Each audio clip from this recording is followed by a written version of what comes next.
아멘. 나의 전부이신 하나님께 영광의 박수로 하나님께 영광 올려드리겠습니다. 아멘.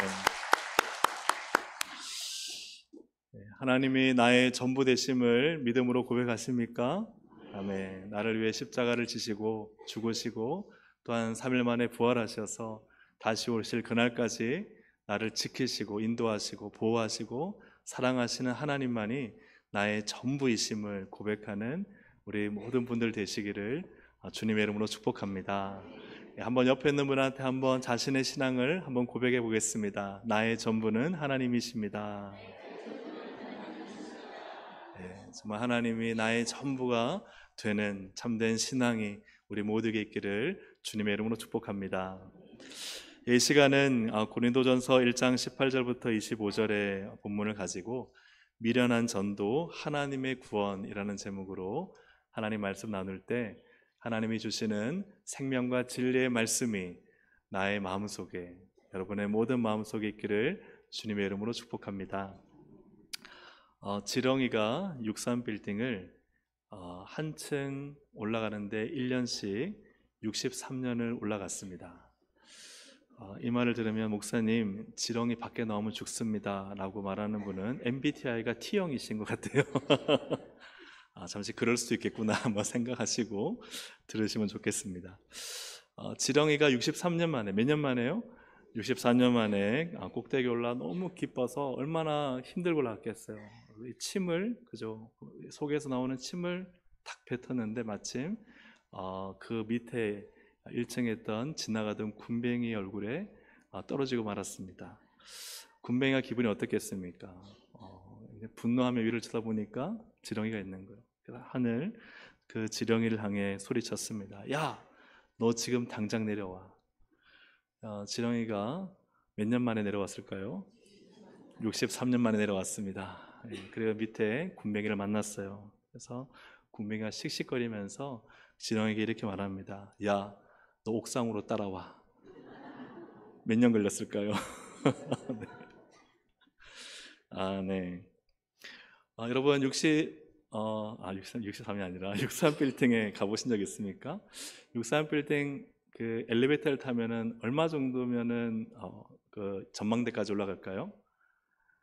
네, 한 40초에서 60초 정도밖에 안 걸린다고 합니다. 한 1분 안쪽이면은 올라간다는 거예요. 63년 동안 올라가야 되는 지렁이와 굼벵이에게 야, 이거 60초면 올라갈 수 있어 하는 게 이해가 될까요, 안 될까요? 이해가 안 되겠죠. 63년 동안, 야, 우리는 기어서 63년 동안 올라가야 올라갈 수 있는데, 그런데 사람은요 60초면 엘리베이터 타고 올라가는 거예요. 저는 이러한 예화가 곧 사람이 하나님을 이해하려고 하는 시도와 같다라는 생각을 하게 됩니다.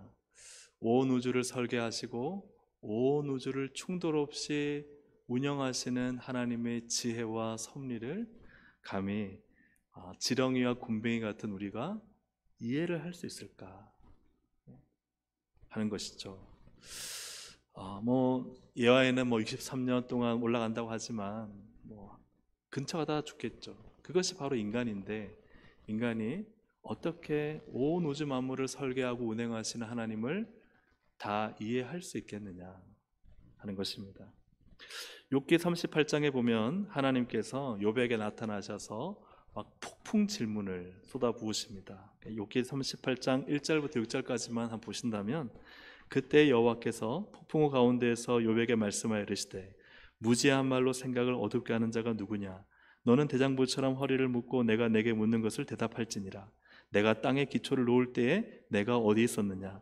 내가 깨달아 알았거든 말할지니라. 누가 그것의 도량법을 정하였는지, 누가 그 줄을 그것의 위에 띄었는지 내가 아느냐?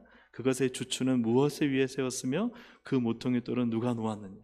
이런 질문을요 37, 38, 39장 이르기까지 하나님이 막 폭풍처럼 쏟아부으시는 거예요. 온 우주 만물의 설계와 또한 그 속에 있는 동물들의 어떤, 그죠? 그들의 어떤 특성과 이 모든 것들을 하나님이 다 하나하나 질문을 하시는데요. 그리고 하나님이 다 답을 주셔요. 그런데요, 욥은요 한마디도 할 수가 없습니다. 하나님의 창조 세계의 모든 기원과 자연 세계의 모든 원리를 하나하나 욥에게 물어보시고, 그리고 그것에 대해서 하나님이 내가 다 안다, 내가 다 설계했다, 내가 다 만들었다 라고 이렇게 폭풍처럼 쏟아부으세요. 그대로 한번 생각해 보세요. 하나님은 왜 모든 재산을 다 잃고 자녀까지 잃고, 그죠? 얼마나 가슴이 찢어지겠어요. 심지어는 자신의 척까지도 자신을 욕하고 떠나고, 그리고 친구라 했던 세 사람은 와서 계속 괴롭히는데 욥이 기와장을 끌고 가면서 얼마나 고통스러운 시간을 보냈는데, 왜 하나님은 나타나셔서 욥을 위로해 주지 않으시고, 왜 위로해 주지 않으시고 욥에게처럼 폭풍 같은 질문을 쏟아부으시면서 이렇게 욥을 하나님이 책망하는 듯 이렇게 나무라고 계실까? 욥기 32장 1, 2절에 욥이 어떠한 상태였는지를 잘 보여주는 말씀입니다. 욥기 32장 1, 2절을 함께 읽어보겠습니다. 시작.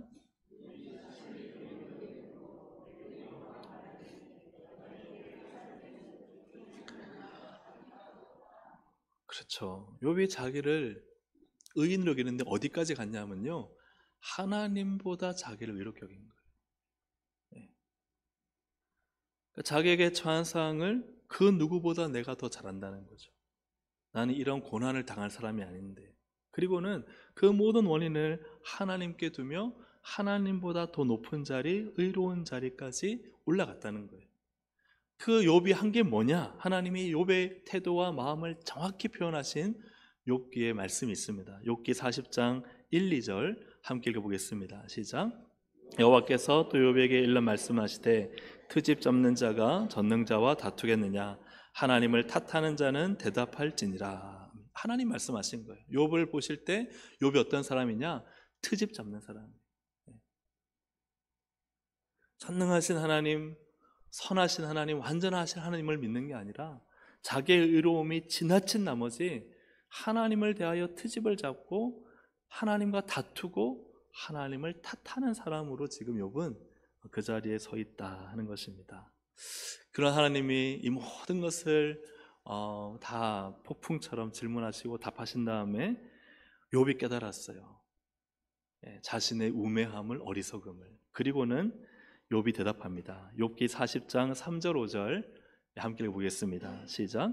욥이 여호와께 대답하여 이르되 보소서 나는 비쳐나오니 무엇이라 주께 대답하리이까? 손으로 내 입을 가릴 뿐이로소이다.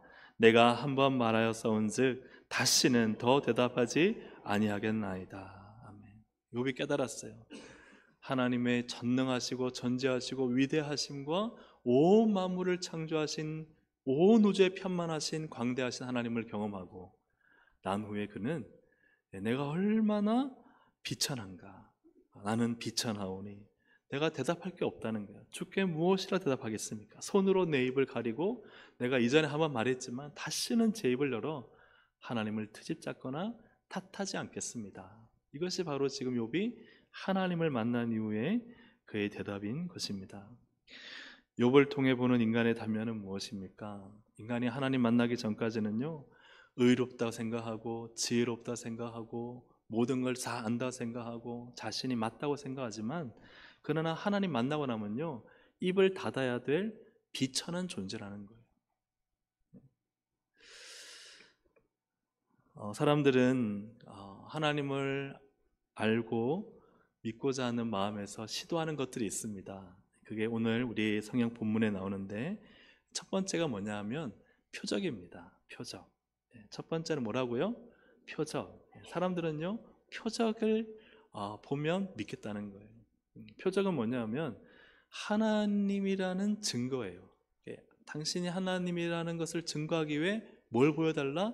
기적을 보여달라. 내가 그 기적을 보면 병이 낫거나 갑자기 뭐 천재지변이, 그죠? 갑자기 사라지거나 뭔가 어떤 기적을 보면 내가 하나님 살아계신 걸 믿겠다는 거예요. 그래서 22절, 오늘 본문 22절을 보면요, 유대인은 무엇을 구해요?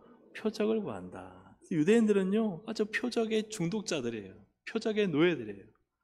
기적, 그죠? 그들은 다 기적이었잖아요. 홍해, 만나, 듣던 게 다 하나님의 기적이고 표적. 근데 중요한, 하나님은 표적을 베푸시는데 중요한 것은 이 유대인들에게 표적을 구하는 이 표적이 하나님이 주시고자 한 표적의 의도와 달랐다는 거예요. 그럼 유대인들은 어떤 표적을 구했느냐? 그 표적은요, 믿기 위한 표적이 아니라, 한번 따라 하시겠습니다. 시험하는 표적. 그렇죠. 하나님을 시험하는 표적이었습니다. 마태복음 16장 1절 4절 함께 읽어보겠습니다.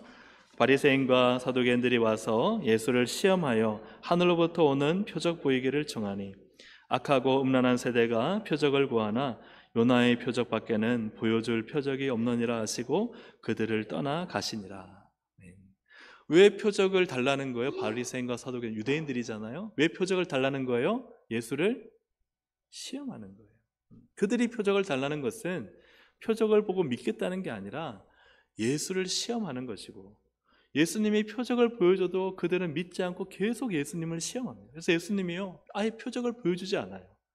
그런데 예수님이 딱 한 가지의 표적 보여줄 게 있다. 그게 무슨 표적이에요? 요나의 표적이에요. 요나의 표적에 대해서 누가복음의 설명을 보면은, 누가복음은 이 요나의 표적을 무엇이라 하냐면은 회개하라는 요나의 선포에, 그 말에 온 니느웨가 뭐 했어요? 회개했어요.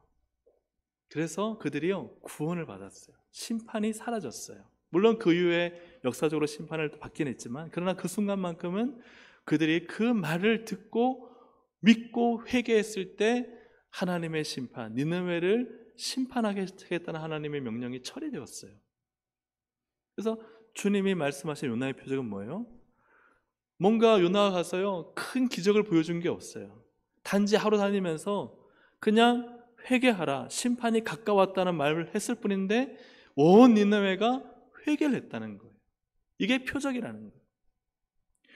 주님이 우리에게 표적을 보여주시는 이유는 무엇입니까? 믿고 회개하라는 거예요.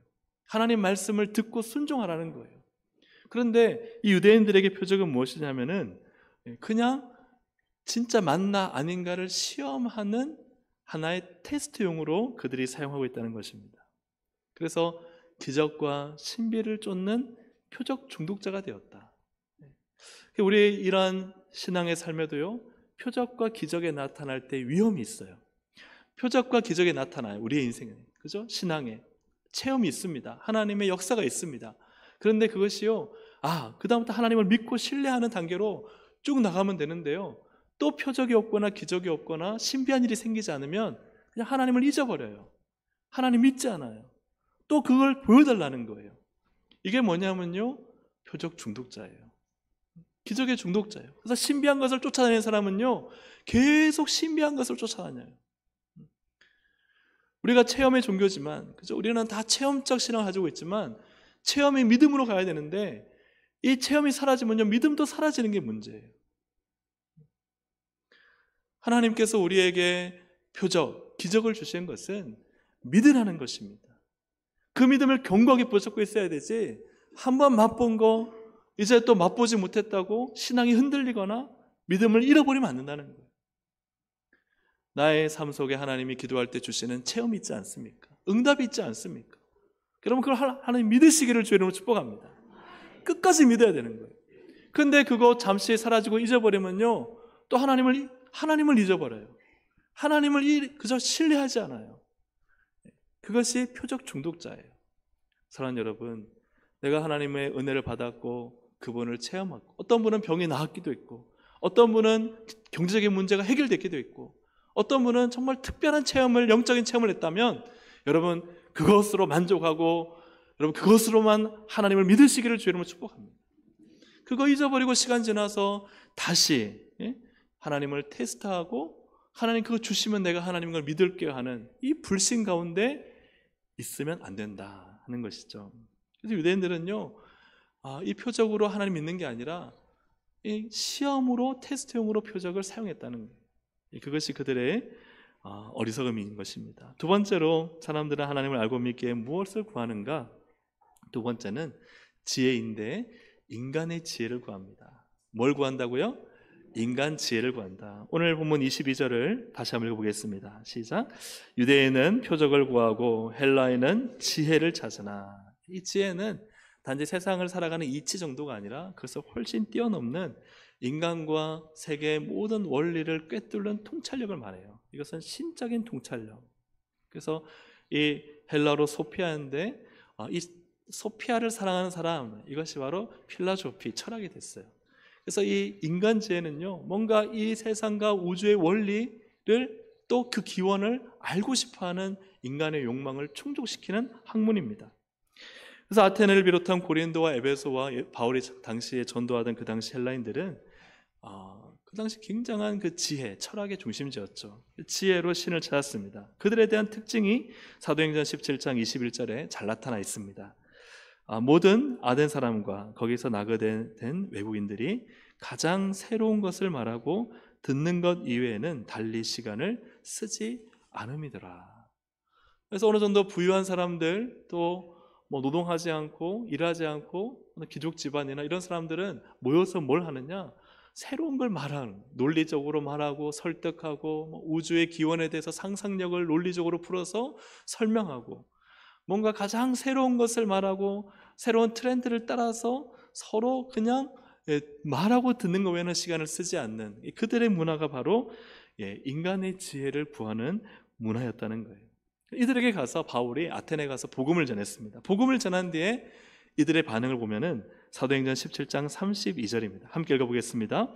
그들이 죽은 자의 부활을 듣고 어떤 사람은 조롱도 하고 어떤 사람은 이 일에 대하여 내 말을 다시 듣겠다 하니. 바울이 복음 전했을 때, 바울이 전한 이 복음을 듣고 사람들의 반응을 보니까, 이 아테네 지혜를 구한다는 사람들의 반응을 보니까 그들의 반응이 조롱하는 거예요. 그리고는 내 말을 다시 듣겠다, 뭐 받아들이지 않은 거예요. 나중에 한번 드러나 보자, 그런 태도를 취한 것입니다. 바울이 전한 복음을 조롱하고 가치 없게 여겼다. 누가요? 당시 지혜자들이. 뭔가 세상과 우주의 기원과 신의 기원과 또 모든 인간의 원리를 탐구하고 궁극적으로 찾고자 하는 사람들이요, 바울이 진리를 전했을 때 어떻게 반응했느냐? 조롱하고 무가치하게 여겼다는 거예요. 이것이 바로 앞서 말씀드렸던 욥의 경우죠. 욥은 하나님을 알고 있었지만 그가 당한 고난 앞에서 그는 하나님을 만나기 전까지 자신의 지혜로 모든 고난의 원인을 찾습니다. 그래서 하나님을 자기가 안다고 생각하고 하나님을 자기가 판단하고 심지어는 하나님보다 더 높고 옳은 위치에 그가 서게 되는 것을 보게 됩니다. 욥조차도. 사랑하는 여러분, 인간의 지혜, 타락한 죄성에 오염되어 있어요. 그래서 그 지혜로는 하나님을 알 수도 발견할 수도 섬길 수도 없습니다.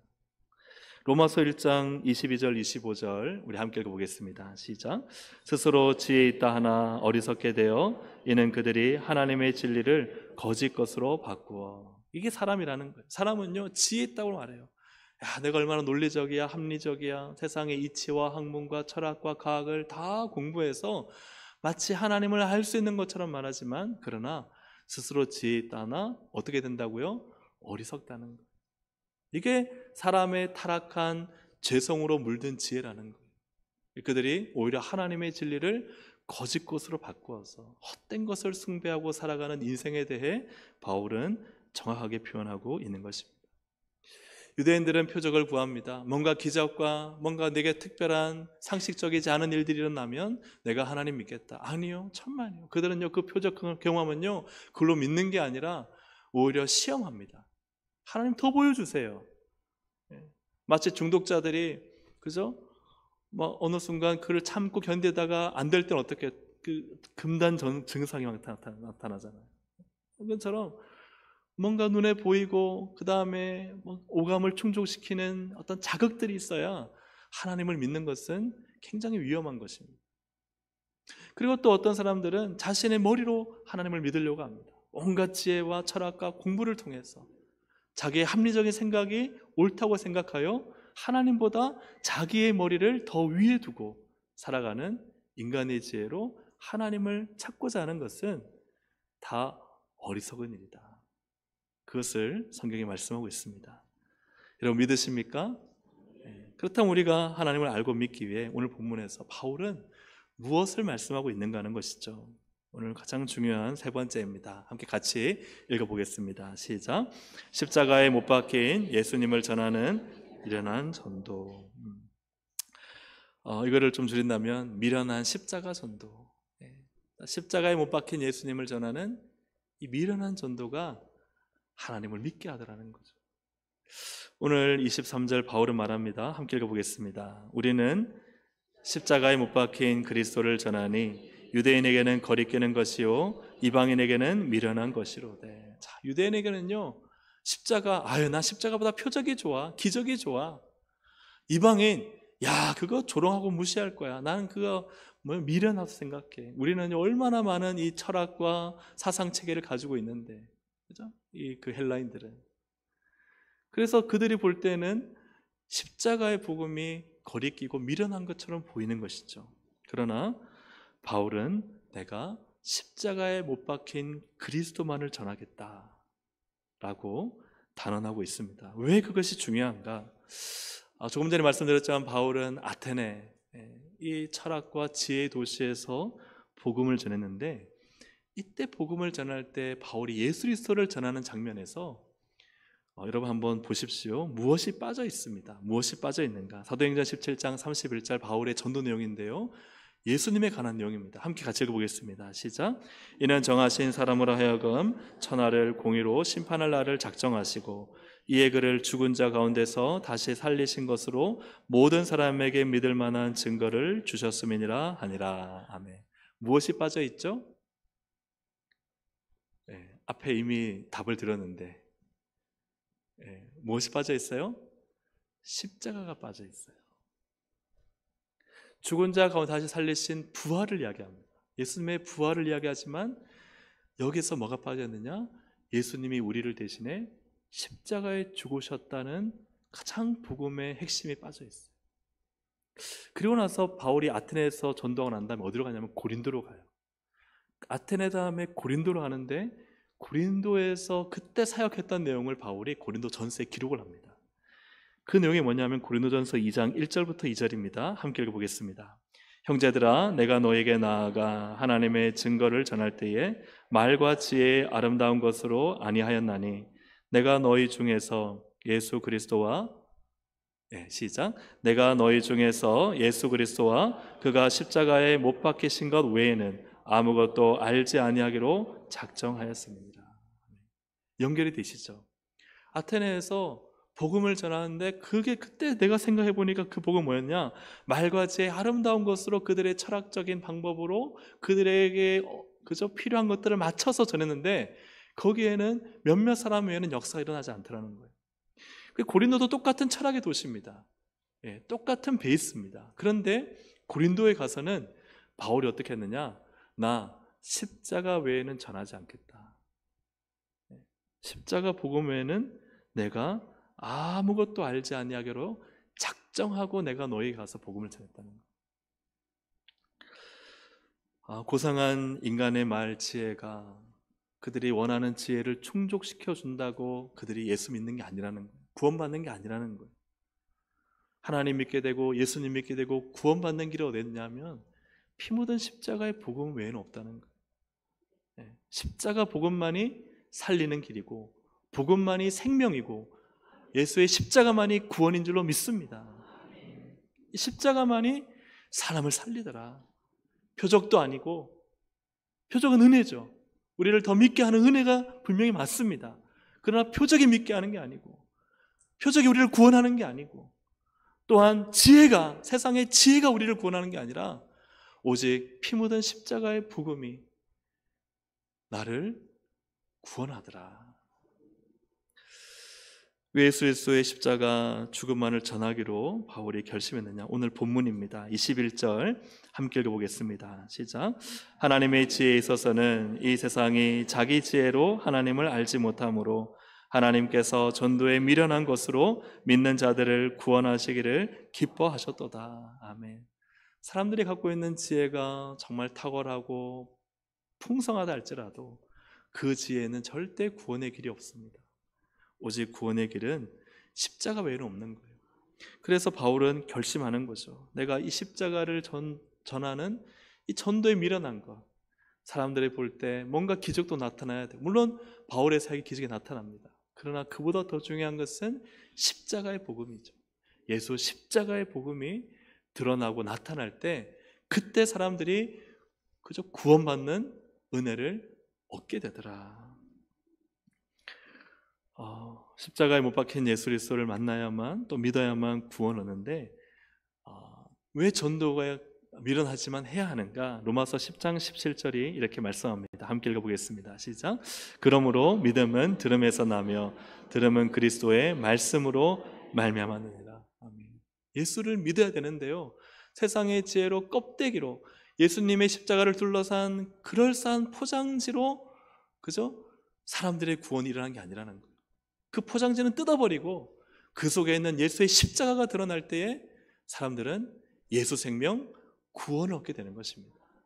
그렇기 때문에 십자가의 복음을 전할 그때에 예수의 십자가가 나의 죄를 대신해 죽으신 십자가이고, 나는 죄인이지만 십자가를 믿을 때 그 십자가의 피를 바로 나를 위해서 흘리신 피라 믿을 때, 그때 그 믿음 가운데 구원의 역사가 일어나는 줄로 믿습니다. 하나님의 역사가, 성령의 역사가 그 말씀을 듣고 그 복음을 듣고 믿는 자들에게 구원의 역사가 일어나기 때문에 바울이 전할 때요, 사람들이 조롱하는 거예요. 무시하는 거예요. 막 기적도 나타나지 않을 때도 있잖아요. 그래도요, 놀랍게도 하나님의 구원의 역사가 일어나는 것은 십자가를 전할 때 일어나더라. 사랑하는 여러분, 십자가에 못 박힌 예수를 우리가 믿기 때문에 구원받은 줄로 믿습니다. 십자가 예수를 그죠? 전할 때 그 안에 구원의 역사가 일어나는 줄로 믿습니다. 믿지 않는 자들에게는요, 안 믿게 사는 사람들은요, 아무리 막 엄청난 표적을 갖다 줘도요, 안 믿잖아요. 그게 극단적으로 보여주는 게 애굽의 10가지 재앙 아닙니까? 10가지 재앙, 9가지 재앙까지요, 그들이 도저히 이해되지 않는, 막 물이 피로 변하고, 막 개구리가 사방에서 튀어나오고, 하늘에서 막 우박이 떨어지고, 흑암 갑자기 막 깜깜해져서 막 하루 이틀 지나고, 이런 막 수많은 그러한 하나님이 주시는 초자연적인 일을 보고도 그들은 안 믿잖아요. 이스라엘 내보내지 않잖아요. 그러한 것들이요, 엄청난 표적을 봐도 인간이 안 믿기로 하면요, 그 표적까지도 거절하고 거부하는 거. 나중에는요, 그렇게 하나님 은혜 받고 난 다음에도 나중에 돌이켜보면요, 아유, 그때 뭐 우연히 일어난 일이야. 아마 그럴 수도 있었던 거지. 그래서 표적 자체가 우리에게 구원을 주느냐? 그렇지 않다는 거예요. 사랑하는 여러분, 표적을 보고 여러분의 믿음의 결단을 할 수 있기를 주의 이름으로 축복합니다. 십자가의 복음을 듣고 우리는 믿음의 결단을 해야 되고, 또 이 세상의 지혜가 구원을 주는 것이 아니라 십자가의 복음만이 우리에게 구원의 길인 줄로 믿습니다. 이번 캄보디아 단기 선교를 준비하면서 저희가 이제 십자가 복음을 전하려고 준비를 하고 있습니다. 우리 한국의 선교단, 우리 교회 선교단은 2명, 또 캄보디아 현지인 1명, 3명이 한조가 되어서 축호 전도를 할 것입니다. 가정마다 방문해서 한 3개 교회를 섬기게 될 텐데, 이렇게 1명씩 조가 되어서 가정마다 다니면서 몇 가정에게 복음을 전할지 모르지만 복음을 전하려고 합니다. 근데 캄보디아 사형리 책자가 이렇게 캄보디아어가 정확히 잘 이렇게 보여지지 않아서 좀 새로 만들어야 되겠다 생각하고, 제가 수요일에도 제가 간증처럼 말씀을 드렸지만, 제가 이 한번 목사님이 주신 자료를 가지고 열심히 이제 사형리 책자처럼 이렇게 막 만들었어요. 만들고 있는데 순간 보니까 뭔가 좀 이상한 거예요. 보니까 이게 캄보디아가 아니라 태국어였던 거예요. 태국어를 가지고 하루 종일, 아니 하루 이틀 정도 열심히 만들었던 거예요. 오리사 붙이고 막 포토샵도 하고 막 언어도 모르면서 열심히 갖다 붙이기를 했는데, 알고 보니까 이게 태국어였던 거예요. 그래서 전면 수정해서. 근데 제가 캄보디아를 어떻게 알겠습니까? 그래서 요즘 유명한 챗 GPT님에게 물어서 하나하나 번역해줘 해서 붙이고 있는데, 제가 그 이야기를 수요일 날 이제 이야기를 했어요. 그리고 그 다음날 아침에 이제 박일본 장로님은 캄보디아에 계셨잖아요. 장로님이 수소문 해가지고 정말 캄보디아 사형리를 저한테 보내주신 거예요. 근데 그 사형리는 바로 쓸 수 있는 게 아니라 편집을 해야 쓸 수 있어요. 어쨌든 그 사형리를 제가 받고 나서 다시 또 작업을 해서 이렇게 잘 보이시는지 모르겠지만 이렇게 캄보디아어가 있고 한국어가 있고, 여기 왼쪽은 한글 사형리고 오른쪽은 캄보디아 사형리를 이렇게 제가 만들었습니다. 예, 제가 이렇게 만들어서 전도하기 쉽게 번호를 붙여서 여기 1번을 우리가 이야기하면 여기서 1번을 얘기하고 이렇게 차례차례대로 복음을 또 이렇게 영접까지 할 수 있도록 만들었는데요. 제가 이제 이걸 하면서 느낀 게 정말 하나님의 손길이다. 막 가슴이 막 너무 뭉클한 거. 왜냐하면은 제가 죄송한 편이지만 뻘짓하고 있는데 삽질하고 있는데, 제가 수요일 날 사실은 이 캄보디아 사형리를 만난 이야기가 설교문이 없었어요. 전혀 설교할 내용의 주제에 들어가 있지 않았고, 그냥 이상하게 설교하려고 수요일 날 제가 섰는데 그때 갑자기 이야기를 하고 싶은 거예요. 근데 그때 내가 설교문에 준비하지 않은 내용을 내가 얘기할 수 없지 하고 하지 않았어요. 근데 또 중간에 하나님이 또 이 이야기를 하라는 마음을 주셨던 것 같아요. 제가 그래서 그때 이 사형리 얘기를 꺼냈거든요. 꺼냈는데 그때 장로님이, 제가 만약에 그때 이 내용을 설교 시간 때 얘기하지 않았으면 제가 볼 땐 이거 만들어지지 않았을 것 같아요. 만들어지지 않았을 것 같아요. 그리고 제가 해보니까요, 챗GPT에서 쓴 캄보디아를 한글 문서로 옮기니까 제대로 읽지를 못해요. 못 썼을 것 같아요.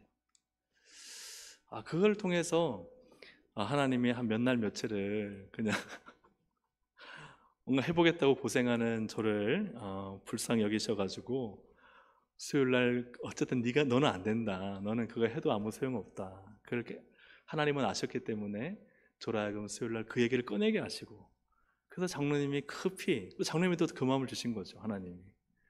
그래서 급히 사형리를 저한테 보내서 제가 또 하루 정도에 걸쳐서 이게 좀 붙이고 예쁘게 만들어서 어쨌든 사형리 책자를 만들게 된 것은 다 하나님의 계획과 섭리 가운데 있는 줄로 믿습니다.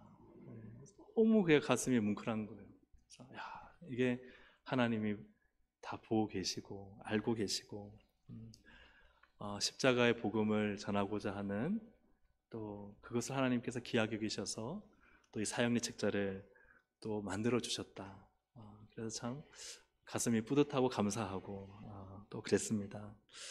사랑하는 여러분, 우리는 복음을 전해야 되고 그 복음은 십자가의 복음입니다. 십자가의 복음이 살립니다. 십자가의 복음이 능력이고 십자가의 복음이 생명입니다. 미련하게 보이더라도 여러분 십자가의 복음을 전하십시오. 가족들에게, 또 자녀들에게, 그리고 주변 사람들에게 예수님의 피 묻은 십자가의 복음을 전하는 우리 동성애 가족들이 되기를 주님의 이름으로 축복합니다. 우리 18절 말씀을 한 절 읽고 이제 마치려고 하는데요. 18절 함께 읽어보겠습니다. 시작. 십자가의 도가 구원을 받는 우리에게는 하나님의 능력이라. 아멘. 십자가가 능력입니다. 여러분, 아직 내가 구원의 여부가 확실하지 않다면 여러분, 다른 길은 없습니다. 십자가 외에 하나님께로 갈 수 있는 다른 길은 없습니다. 십자가 앞에 무릎을 꿇고 십자가 앞에 내 죄를 회개하고 십자가의 그 피 묻은 은혜를 내가 붙잡고 믿음으로 고백할 때에 구원의 은혜가 임하고, 그리할 때 살아계신 하나님, 구원의 하나님을 만나게 되는 것입니다. 다른 길은 없습니다. 표적을 많이 보고 기적을 많이 보고 간증을 많이 듣는다고 되는 게 아닙니다. 물론 도움은 되겠죠. 또한 인간의 지혜로 온갖 철학과 사상과 과학과 합리적인 것들을 하지 말라는 게 아닙니다. 그러나 그것 자체가 구원을 주지는 않습니다. 우리에게 구원의 길을 여시고 하나님을 만나게 하는 길은 오직 피 묻은 예수 십자가 복음밖에 없습니다. 이 십자가로 예수 믿고 예수 전하고 승리하는 우리 동성애 가족들이 되시기를 주님의 이름으로 축복합니다. 기도해 주실 것은 우리 선교사님들이 집집마다 다닐 때, 이 복음을 전할 때 우리 캄보디아 분들이 복음을 듣게 하시고 영접하게 하시고 구원의 역사가 일어나도록 여러분 기도의 동역자로 함께 사역하기를 간절히 소망합니다. 아멘. 우리 함께 이 시간 찬양 드리시겠습니다. 주님 나를 부르시니.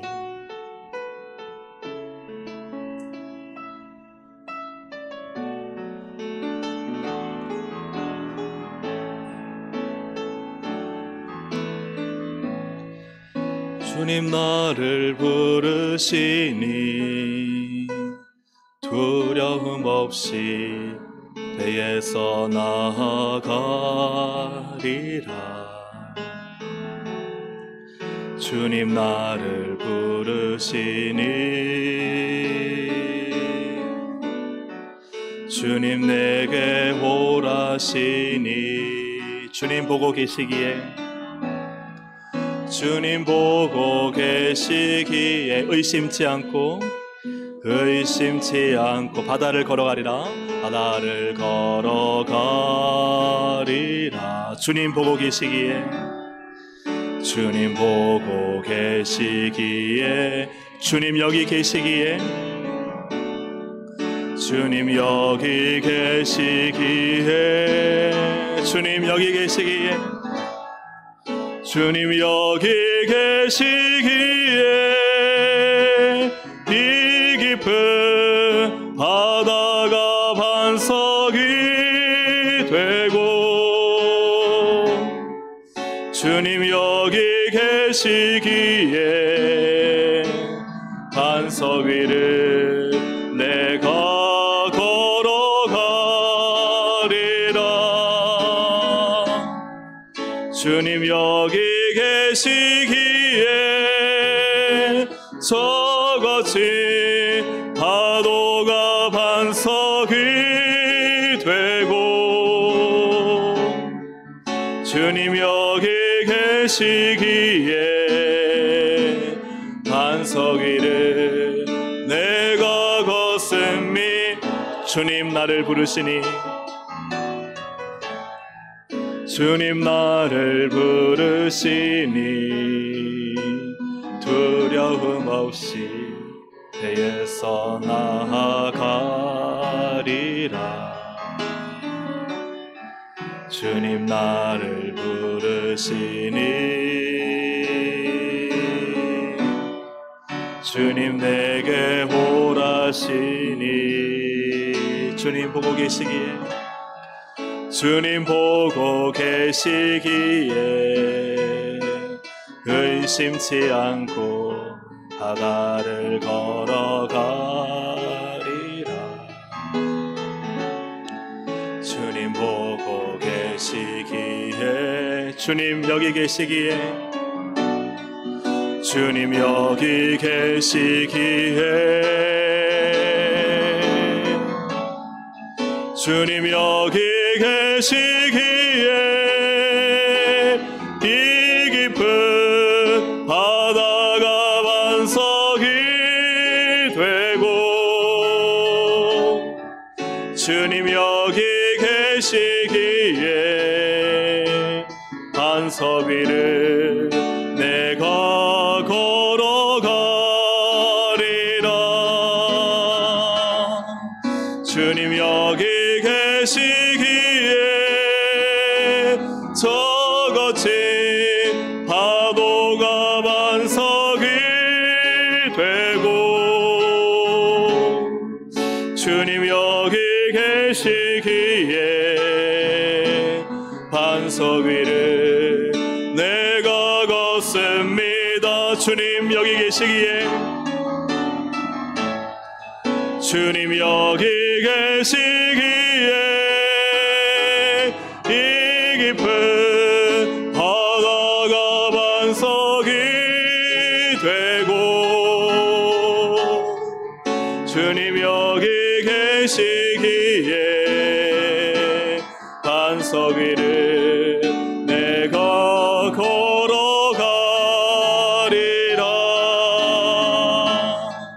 주님 여기 계시기에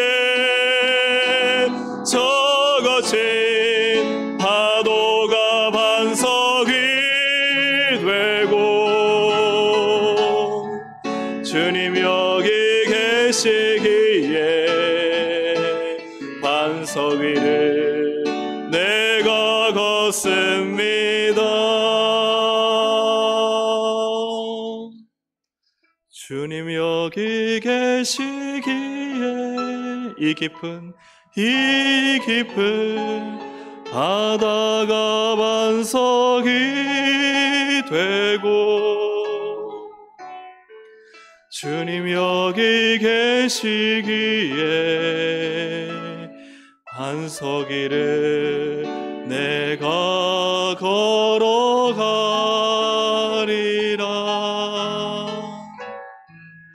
주님 여기 계시기에 저 거친 파도가 반석이 되고, 주님 여기 계시기에 반석 위를 내가 걷습니다. 함께 우리 시간 기도할 텐데요. 여러분, 참 신앙은 미련한 것 같아요. 베드로 보고요, 그 물 위로 걸어, 그죠? 가는 마음, 사실 얼마나 미련해 보이고 말도 안 되는 거잖아요. 근데 주님 거기 계시니까, 오라 하시니까 그냥 바다 위로 걸어가는. 복음을 전할 때요, 아유 내가 예수 십자가 전해서 믿을까? 미련한 거예요. 내가 말해서 믿을까? 미련한 거예요. 뭔가 좀 더 지혜롭게 설명해야 될 것 같고, 뭔가 내가 전도할 때 막 기적이 나타나야 될 것 같고, 근데 그게 아니라는 거예요. 그냥 십자가 전하기로 마음먹었다는 거예요. 그러면 십자가가 하나님의 능력이라. 우리가 신앙생활 할 때요, 좀 미련하게 믿을 필요가 있는 것 같아요. 믿음은, 신앙은 미련한 거예요. 바보 같은 거예요. 왜요? 하나님 믿으니까요. 그 하나님 믿으니까 우리가 미련한 길을 가야 됩니다. 세상에 똑똑한 길로 살라고 우리를 부르지 않으셨습니다. 미련하고 어리석어도요, 믿음으로 사는 거예요. 왜요? 하나님 살아계시니까, 하나님 역사하시니까요. 우리 함께 시간 기도하실 때 우리 자신의 믿음이 미련하지만 진짜 믿음의 길, 세상 사람들이 볼 때 이렇게 어리석냐 바보 같냐 하지만 미련한 길, 믿음의 길 걸어갈 수 있도록 인도하시고, 이번 카메 단기 선교가 미련하지만 이 복음 전도 가지고 하나님의 일하심을 볼 수 있도록 우리가 중보하며 기도하면 좋겠습니다. 우리 주여 한번 부르며 기도하시겠습니다. 주여. 주님 이 시간 기도하며 나갑니다. 미련하지만 십자가가 능력이고, 미련하지만 믿음이 능력이고, 미련하지만 하나님의 말씀을 믿고 순종하는 것이 우리 인생의 능력인 줄로 믿습니다. 미련합니다. 어리석습니다. 바보 같습니다. 그러나 그 미련한 것을 통해서 하나님은 일하십니다. 미련하고 어리석은 일을 통해 하나님은 역사하십니다. 미련한 자를 하나님은 사용하십니다. 미련하지만 그가 순종하고 그가 하나님을 쫓고자 몸부림치며, 하나님은 그 미련한 자의 순종을 통해 하나님은 일하시 역사하시는 하나님이신 줄로 믿습니다. 우리가 똑똑해서 주의를 하는 것이 아니라, 우리가 하나님 기적 역사를 많이 일으켜서 주의를 하는 것이 아니라, 미련하지만 순종하고, 미련하지만 믿고, 미련하지만 말씀을 붙잡기 때문에 하나님의 능력 역사가 나타나는 줄로 믿습니다. 하나님, 미련한 가운데 일하시는 주님을 찬양합니다. 우리의 미련함을 지혜로 바꾸실 하나님을 찬양합니다. 우리의 약함을 강하게 하실 주님을 찬양합니다. 이번 선교를 통해 하나님, 우리의 미련함이 하나님의 지혜로움이 되게 하시고, 우리의 약함이 하나님의 강함이 되게 하시고, 정말 하나님 부족함이 하나님의 완전함이 될 수 있도록 역사해 주셔서 오직 하나님만 나타나고 하나님만 증거하는 하나님, 그러한 살게 될 수 있도록 은혜 베풀어 주시옵소서. 미련한 우리를 통해 하나님 일하여 주시고, 하나님의 구원, 하나님의 능력이 나타나도록 하나님 은혜 베풀어 주시옵소서.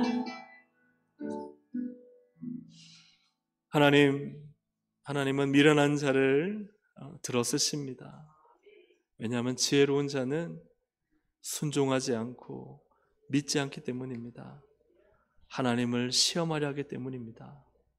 하나님 오늘도 십자가의 복음을 믿는 자를 통해 일하시고, 미련한 전도, 그 십자가 전하는 자를 통해서 구원 역사를 일으키시며, 오늘도 미련하여 잘 못하고 어리석은 데 시간을 빼앗기지만, 그러나 미련하지만 순종하고, 미련하지만 애쓰고, 미련하지만 몸부림치는 자를 하나님은 기억하셔서 하나님의 지혜와 능력과 권세로 하나님의 일을 이루시는 것을 믿습니다.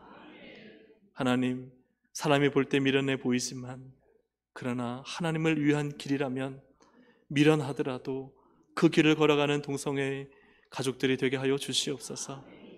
미련하지만 순종하고, 미련하지만 말씀을 쫓고, 미련하지만 복음을 전하는 주의 거룩한 백성들이 되어 하나님의 구원과 능력과 기적과 역사를 보게 하여 주시옵소서.